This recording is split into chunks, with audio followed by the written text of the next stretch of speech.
Well, let me first talk a little bit about IIT. I was on a jury down there probably the end of the year. And the guy teaching the jury was a friend of mine, shall remain unnamed. And he had given a project to the kids of a tall building. He sat there the whole time on this goddamn thing. He didn't even, he was text messaging for his work in China or whatever, okay? I found that shocking. In other words, he didn't give a shit about the student to even talk to the student about their project. That's a problem. The integrated stuff is great. That sounds like a great thing. That's what we try to do at ArchiWorks. ArchiWorks is probably going down. I mean, it's in trouble.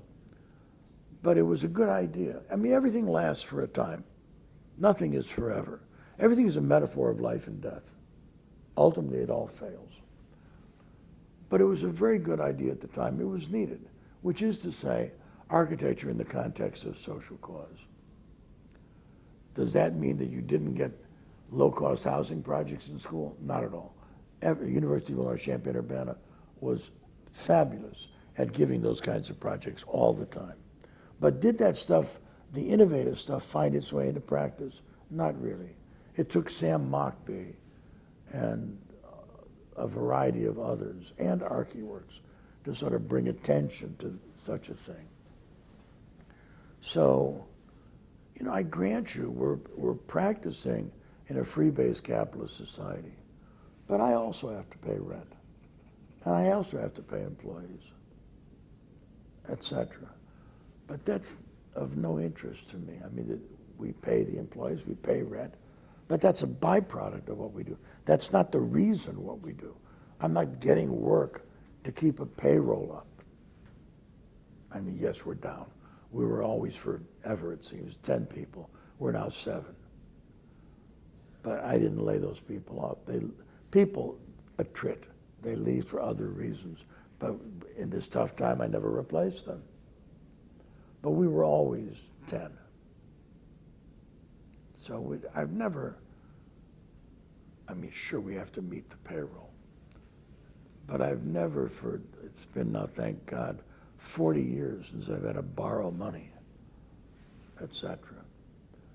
But I don't, everything I'm telling you, it's the way I run my practice and my life.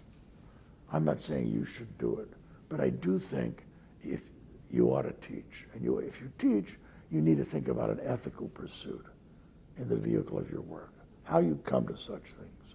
And that will bring you back to you are.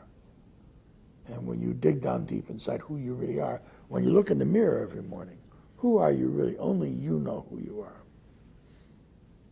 I mean, when you left Gensler to open up your own practice, that was great.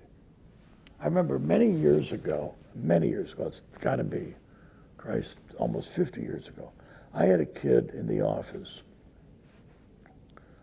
who had gone to UIC, and he'd left and he was working for some other firm or something.